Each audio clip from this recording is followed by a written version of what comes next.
안녕하세요. 2020년 7월 25일 토요일 사례로 풀어보는 지분경매 시간입니다. 오늘 강의는 계속해서 처음 보시는 분들은요, 사례로 풀어보는 지분경매가 요번에 나온 책이고요.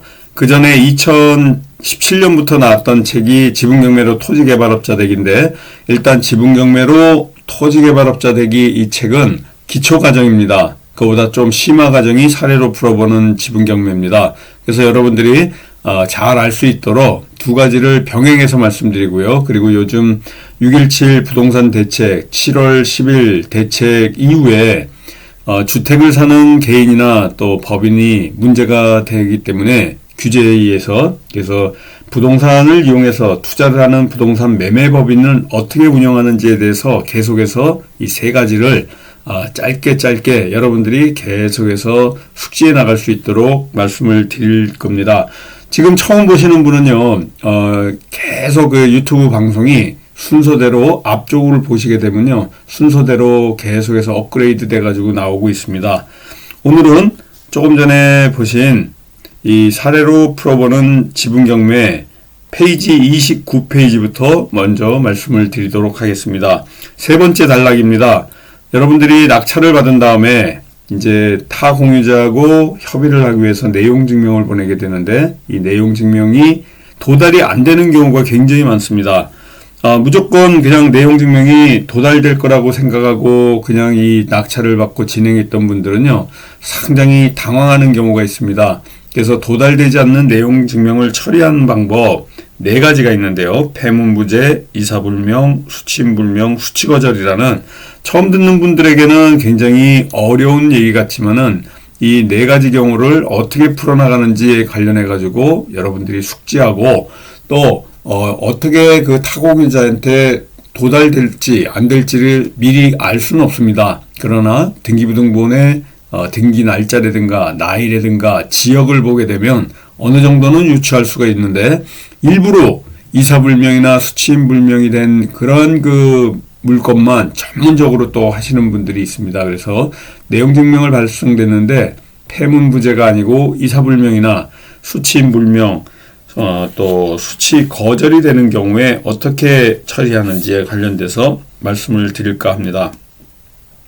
지분경매를 해결하기 위해서 처음 단추가 내용 증명 보내는 겁니다. 해결하기 위한 프로세스. 그러니까 언제든지 여러분들은 낙찰을 받아도요, 타 공유자의 전화번호나 타 공유자를 완벽하게 알 수가 없습니다.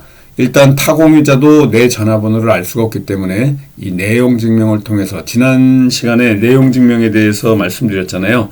온라인 인터넷 우체국을 통해 가지고 내용 증명을 보내는 방법에 대해서 배웠기 때문에 이제 우체국 가서 내용 증명을 보내는 것보다는 아무래도 온라인상에서 인터넷 우체국을 통해 가지고 보내는 방법들을 배웠으니까, 이걸 보냈는데도 불구하고 폐문부재가 됐다, 이런 경우에 이 네 가지에 대해서 어떻게 해결을 하는지 앞으로 우리가 투자를 위해서 정확하게 알아야 될 것 같습니다.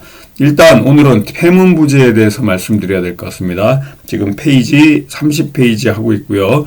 먼저 이 폐문부재, 받을 사람이 해당 주소지에 살고 있는 겁니다. 타 공유자가. 근데 외출을 했거나 여행을 갔거나 뭐 이래서 우편물을 받지 못하는 경우인데요. 우체부가 대문에다가 내일 몇 시쯤에 다시 방문하겠다, 그래가지고 이러한 그 등기 우편물 도착 안내서를 붙이고 가는데요. 다음날 방문하게 되면은 뭐 대부분 또 받게 됩니다.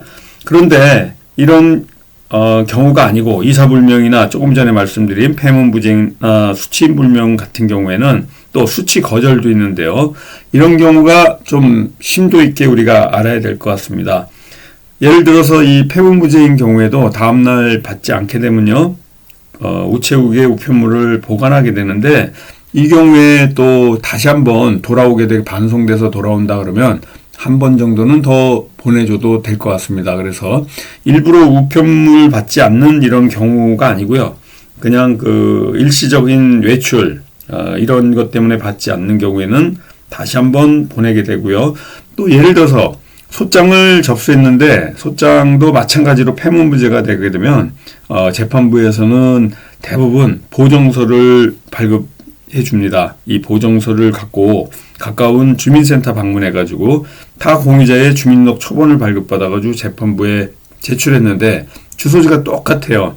그러면 다시 보내게 됩니다. 계속해서 보내고 요즘은 옛날같이 이렇게 오랫동안 송달을 안 받는다 그래가지고 진행을 안 하는 게 아니고요.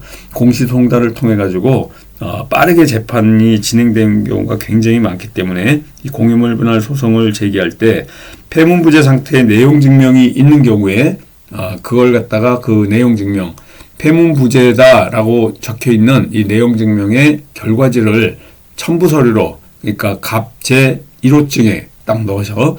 내가 낙찰을 받은 이후에 타 공유자한테 이렇게 처음으로 내용 증명을 보냈으나 타 공유자한테 연락이 안 되고 몇 차례 보냈지만은 이럴 때 몇 차례 보내느냐가 굉장히 중요한데요. 그런 걸 물어보시는 분이 상당히 많습니다.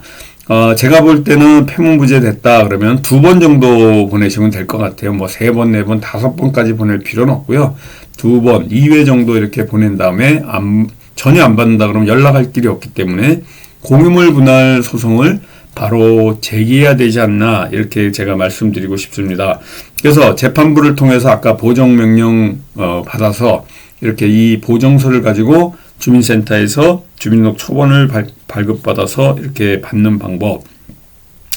또 보정서 들고 주민센터 가게 되면요. 여러분들이 주민등록 초본 신청서 이렇게 쓰게 되는데요. 지금 주민등록 열람 또는 등초본 교부 신청서를 통해 가지고 폐문 부재인 상태에서의 이러한 상황들을 여러분들이 해나갈 수 있습니다. 그래서 앞으로 이사불명 또 폐문 부재 이러한 계속해서 나오는 이 경우에 대해서 계속 말씀을 드릴 거고요. 공유물 분할 소송하면서 타 공유자가 결국은 피고가 되는데 피고의 이 주민등록번호를 우리가 알 수 없기 때문에 주소와 그런 이력을 갖고 찾기 때문에요. 못 찾는 경우도 나온다는 것을 알고 있어야 돼요. 그래서 우리가 처음에 낙찰받을 때 나이가 굉장히 많은 분이나 아니면 등기가 된 지 오래된 주소 이런 경우에는 폐문부재보다는 이사불명 또 수취인불명 이런 경우가 나오는 게 굉장히 많을 것이다 라고 제가 말씀을 드리고 싶습니다. 그리고 초본 발급받았는데요. 내가 낙찰받은 지분 물건의 부동산 등기부등본상 타 공유자 주소가 같다 그래도 이런 폐문부재가 나온다 그러면 보정서를 받아서 재판부에 초본을 제출해야 됩니다. 그게 무슨 얘기냐면 등기부등본에 있는 주소 또 내가 내용 증명을 보냈는데 폐문부재인 경우 이런 경우에 초본을 받아보니까 또 같은 주소예요. 그래도 그걸 확인하기 위해서 재판부에 보내줘야 된다. 다시 한번 이렇게 보내줘야 된다는 것을 말씀드리고요. 그래서 이 이후에 폐문부재인 상태 이런 소장 받지 않는 상태 그 다음에는 특별송달을 통해 가지고 집행관을 통해서 야간 휴일 송달을 하는 방법 그런 특별송달은 내가 재판부에 전화를 걸어 가지고요 특별송달을 할지 안 할지 좀 물어본 다음에 의논해 가지고 신청해서 하는 경우입니다. 이어가지고 다음 주에 33페이지 다음 주에는 이제 휴가 기간인데요. 제 유튜브 방송은 계속해서 연재가 될 겁니다. 1년 365일 매주 이렇게 연재를 하니까요. 중간에 들어와서 이 방송을 듣는 분들은 조금 앞에 부분을 여러분들이 또 찾아가지고 이렇게 공부하셔도 좋습니다. 자, 그러면 이번에는 지분경매로 토지주택 개발업자 되기 여기에 107페이지 지금까지 계속해서 연재했던 부분입니다. 그래서 107페이지를 하도록 하겠습니다. 내용 증명 받은 2차 협의 매각 흥분하지 말라 이런 소설 같은 내용이 좀 있는데요. 이 내용 증명하고 같이 연결이 되기 때문에 이 지분경매는 계속해서 연결이 되기 때문에요. 제가 이 두 가지 책을 가지고 왔다 갔다 한다 그래가지고 너무 복잡하게 생각 안 하셔도 됩니다. 두 개가 전부 지분경매에 대해서만 얘기가 돼 있고요. 연결성이 있기 때문에 연관이 돼 있기 때문에 아무 공부하는 데 지장이 없고요. 더 심도 있는 공부를 할 수 있고 더 많은 경우의 수를 들을 수 있기 때문에 더 좋은 케이스가 될 겁니다. 여기 보시는 2차 협의 매각 흥분하지 마라 내용 증명 받은 타공유자들이 할 수 있는 거 낙찰자와 합의를 시도하거나 묵묵부답이거나 이겁니다. 합의를 시도한다 그러면은 아마 전화가 올 것이고요. 묵묵부답이라 그러면은 공유물 분할 청구 소송으로 진행될 겁니다. 이렇게 두 갈래 길이 있는데 계속 반복해가지고 타 공유자가 선택할 수 있는 길은 이 두 가지 외에 뭐 할 수 있는 게 없어요. 협의하든지 뭐 묵묵부답이든지. 협의하면은 협상으로 끝날 거고요. 묵묵부답이면은 소송으로 끝날 거니까 우리 이 사례로 풀어보는 지분경매의 소제목 같이 지분경매 해결하는 두 가지 기둥, 소송과 협상으로 갈 수밖에 없다. 이렇게 보시면 됩니다.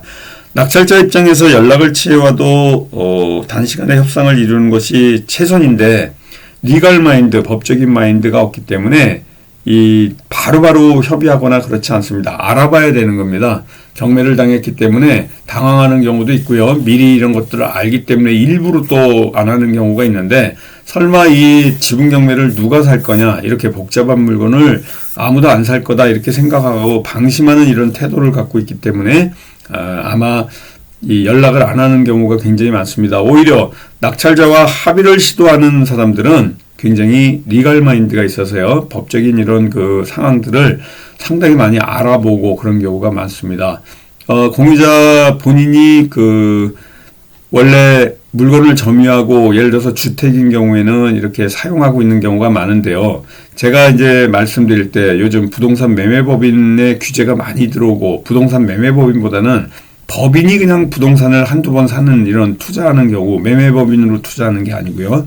전문 매매법인으로 부동산 매매법인으로 투자하는 게 아니고 그냥 매매법인이 그냥 일반 법인이 부동산을 이런 경매로 사거나 팔고 하는 행위를 갖다가 하는 거에 대해서 조금 말씀을 드려야 될 것 같아요.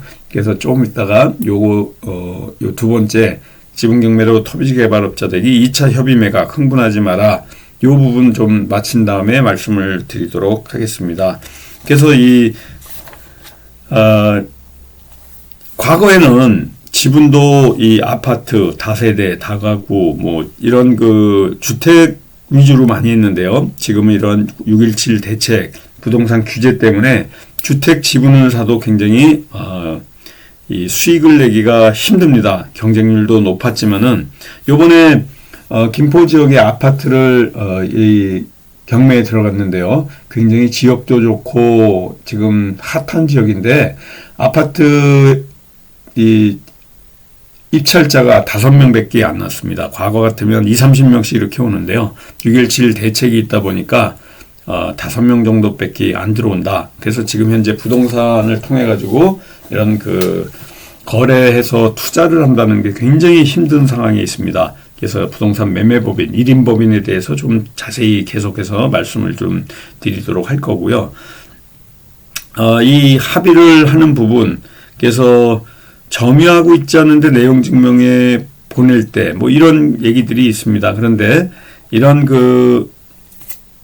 내용 증명을 보내서 바로 우리가 경매를 통해서 돈을 벌기 위해서는 틈새 시장을 공략해야 됩니다. 그런데 틈새 시장을 공략한 게 바로 지분 경매인데요. 여러분들이 이 지분 경매를 공략을 한데도 불구하고 그냥 일반적인 주택, 아파트 이런 부분을 여러분들이 매매를 하게 되면 이것 또한 상당히 수익 내기가 어렵습니다. 그래서 제가 계속해서 이 주택을 피해서 하는 이러한 방법들에 대해서 일일 특강을 통해서 또 지분경매 실전반을 통해서 이 우리 틈새 시장, 그러니까 특수경매 중에 특수경매, 지분경매에서도 더 깊은 부분에 대해서 말씀을 드리는데요. 이런 부분 필요할 때 부동산 매매법인이 이제 필요하게 됩니다. 일반적으로 공인중개사 사무소에 하는 그게 부동산 매매법인이 아닙니다. 그냥 공인중개사 사무실은 이 부동산을 중개하는 곳이거든요. 부동산을 두고 체결하는 계약이 원만하게 이루어지도록 중개 수수료 받고 하는 이 그냥 중개법인이고요. 예를 들어서 부동산 이용해가지고 투자를 하기 위해서 부동산 매매업을 우리가 낸다는 거는 부동산을 계속적으로 반복적으로 매매하는 행위, 그러니까 지분 경매도 여러 번 하게 되면요. 그러면 그 횟수가 어떻게 되느냐? 일회성으로 또 일시적으로 양도하는 거 이런 거를 부동산 매매법인이라고 하지 않는데 이 부동산 중개업도 법인 설립이 가능하지만요. 부동산 매매업도 법인 설립이 가능합니다. 그래서 이런 부동산 매매법인을 어떻게 할 건지 부동산의 매매 또는 그 중개를 사업 목적으로 하는 부동산 판매하는 사업을 하는 게 부동산 매매업이고요. 과세기간 중에 1과세기간 중에 1회 이상 부동산을 취득하고 2회 이상 매매, 판매하는 사람 그러니까 한 번 과세기간 중에 1회 이상 부동산을 취득하고 2회 이상 판매하는 사업을 하는 그러니까 두 번 받게 되면요. 두 번 한 번 이상 그러니까 두 번을 갖다가 여러분들이 지분 경매 물건을 사거나 또 팔거나 협의가 되어서 팔게 되면은 이게 바로 부가가치세법에 의해서 사업자가 되는 겁니다. 그래서 주택을 계속해서 주택을 얘기하는 거예요. 반복해서 매매하는 경우 소득세법상 명시된 부동산 매매업에 해당되는 겁니다. 일종의 사업이죠. 부동산 매매업도. 그래서 부동산 매매업자라고 부르고요. 주택을 계속해서 사고 팔아서 수익을 창출하는 이런 업입니다. 기간 횟수에 포함되지 않더라도 부동산 거래 행위에 부동산 매매업으로 볼 수 있는 이러한 그 계속 반복적으로 하는 거를 얘기하는 거예요. 그래서 부동산 매매업을 개인으로 운영할 때보다 법인으로 운영할 때가 운영 경비는 더 많이 들어갑니다. 물론. 근데 법인세법 적용 때문에 절세 효과를 누릴 수 있기 때문에 개인은 종합소득세율이 최대 막 지금 42%에서 더 많은 그 세율을 적용하려고 지금 계속해서 나오고 있지만은 법인은 법인세법 적용해가지고 최대 뭐 2억 이내에선 10%, 또 최대 20% 이내에서 이런 법인세로 적용받고 있습니다. 이런 그 세금의 차이는 계속해서 제가 말씀드리겠지만요. 앞으로 더 강화되는 추세에 있고요. 이런 설립하는 과정에 대해서 오늘은 시간 관계상 다 말씀을 드릴 수가 없는데 제가 온라인 법인 설립 시스템이라는 게 있어요. 그래서 다음 주에는 이런 법인을 설립하는 데 있어서 중소기업청 온라인 원스톱 재택 창업 시스템에 관련해서 소개하고 이러한 그 설립하는 데 있어서 진행 업무에 관련돼서 조금 말씀을 드려서 나홀로 온라인으로 법인을 설립할 수 있는 이러한 시스템에 대해서 앞으로 설명을 드릴 예정입니다. 그리고 우리 밴드를 잠깐 보면서 그 다음 주가 이제 휴가 기간이에요. 2주간 마찬가지로 법원이 또 2주간 여름 휴가 기간입니다. 그래서 그거에 또 맞춰가지고요. 우리도 같이 이제 쉬게 되는데요. 일단 8월달 1일 특강에 대해서 좀 말씀드리겠습니다. 지금 현재 유튜브에 공개도 안 돼 있고 책에도 공개되지 않는 이런 그 지분 경매의 아주 깊은 부분, 어떤 물건을 선정해서 투자를 할지가 가장 중요한 겁니다. 지금 말씀드리는 소송과 협상과 같은 이러한 그 시스템도 중요하지만요. 실질적으로 좋은 물건을 수익이 될 만한 물건을 선정해야 되고 선택해야 됩니다. 이러한 어떤 그 파생 상품에서 나오는지 이러한 그 공개하는 시간이 있는데요. 8월 달에는 8월 20일 목요일 날 4시 반부터 7시 반까지 있습니다. 홍범기 사무총장님 문의하셔가지고 등록해 주시면 되고요. 이 사례로 풀어보는 지분경매 출판기념 특강입니다. 그래서 깊이 있는 내용까지 말씀을 드리니까 어떤 물건을 투자를 해야 될지 관련된 내용들이 아마 소개가 되지 않을까 이렇게 보여지고 있고요. 요번에 또 이 실전반 내용을 좀 말씀을 드려야 될 것 같아요. 6개월 과정 수요일 강의가 있습니다. 여기 보시는 것 같죠? 매주 수요일마다 6개월 과정 수시로 등록합니다. 이 과정은 조금 전에 말씀드린 그 특강보다 더 깊이 있는 내용까지 심화 과정을 얘기해주고 또 여러분들이 낙찰을 받을 수 있게 도와드리고요. 이런 소송이나 협상에 대해서 옆에서 컨설팅 무료로 해드립니다. 그래서 A부터 Z까지 여러분들에게 모든 것을 제공하는 거죠. 지분경매 물건을 선정해서 또 협의돼가지고 수익을 창출할 수 있는 데까지 무료로 여러분들을 도와드리고 있으니까 이 6개월 실전반 과정 여기 보시면 400만 원 합니다. 또 온라인 과정도 있습니다.